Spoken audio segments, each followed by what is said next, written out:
Do you know how people before modern refrigerators made ice? It might surprise you to learn that before the 20th century, ice wasn't made. It was harvested. Just imagine massive blocks of ice being carved out of frozen lakes in the dead of winter, transported across continents and stored in insulated ice houses. This ancient system of preserving food and cooling homes relied entirely on nature, and for centuries it was the only way.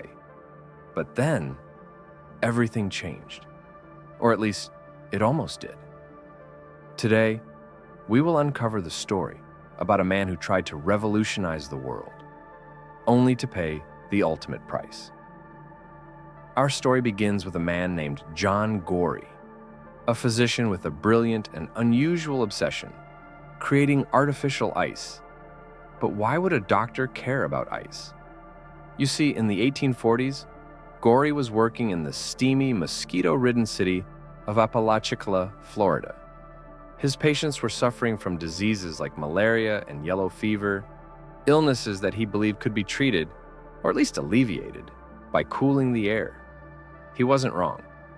Cooling rooms seemed to help reduce fevers. And what better way to cool a room in Florida than ice?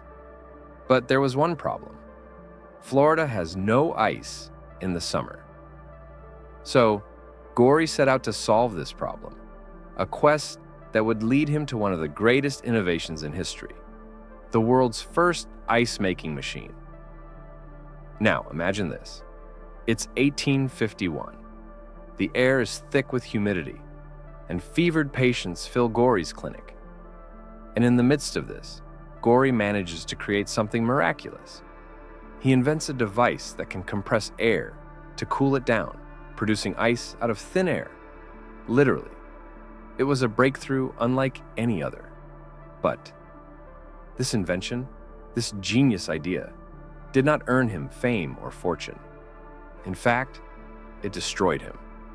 At this point, you might be wondering, why didn't Gorrie become a household name like Edison or Tesla? He should have, right?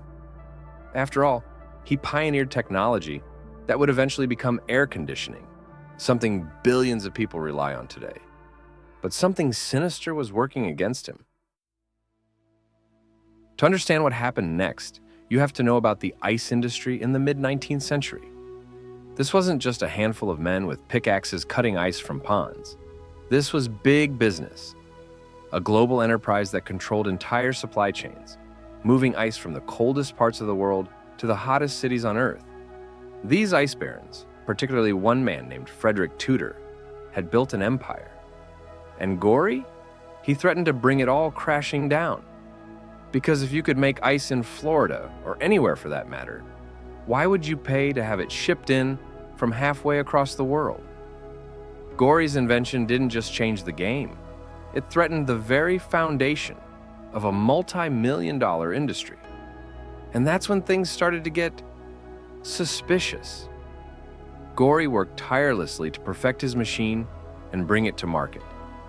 He knew it had the potential to change the world. But just as he was gaining momentum, his plans were mysteriously and consistently thwarted. Investors suddenly backed out without explanation. His patents were delayed, papers were lost, and his reputation was quietly smeared by rumors and slander. Coincidence? Hardly. Gorrie believed he was being sabotaged, and when you look at the players involved, it's easy to see why. The ice barons were not about to let a small-town doctor disrupt their lucrative business.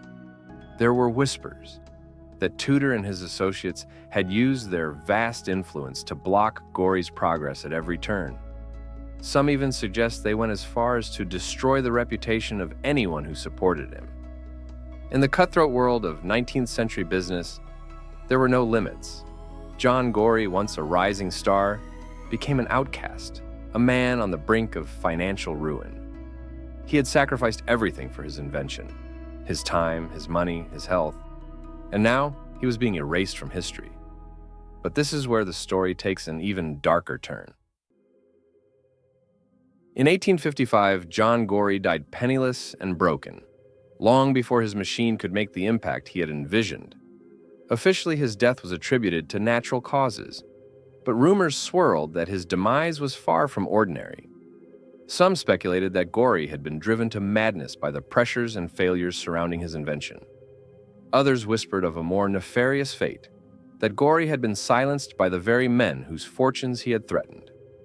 No one knows for sure, but the timing of his death and the circumstances leading up to it have left a haunting question hanging over this tale for more than a century. Was John Gorrie's death an accident, or was it murder? In the years following Gorrie's death, the ice industry flourished, and the world continued to rely on natural ice well into the late 19th century. But eventually, Gorrie's invention, though forgotten in his lifetime, sparked a revolution. His early work laid the groundwork for the modern refrigeration and air conditioning systems we use today. Ironically, the very technology the ice barons had tried to suppress would eventually put them out of business. In the early 20th century, artificial ice plants became widespread, and by the 1930s, air conditioning began to cool the skyscrapers of America. John Gorrie never saw the fruits of his labor. He never received the accolades, the wealth, or the recognition he deserved. But without him, our world would look very different. Now here's the final twist that makes this story all the more chilling. Gorrie's ice-making machine, that device he painstakingly created, was more than just a tool for cooling rooms. It had the potential to save millions of lives. If it had been adopted sooner, cities plagued by yellow fever and malaria could have been cooled and purified, potentially preventing countless deaths. But instead, the greed of the ice industry delayed the adoption of this life-saving technology for decades. While Gorrie was sabotaged and destroyed, the ice barons profited from a system that left millions to suffer in the brutal heat. So, the next time you step into an air-conditioned room or grab ice from your freezer, remember the man who made it all possible, and the dark, cold forces that tried to bury his legacy forever. If this story shocked you, be sure to like this video and subscribe for more hidden stories of history's forgotten innovators. Leave a comment below and let us know. Do you think John Gorrie was sabotaged, or was it just bad luck?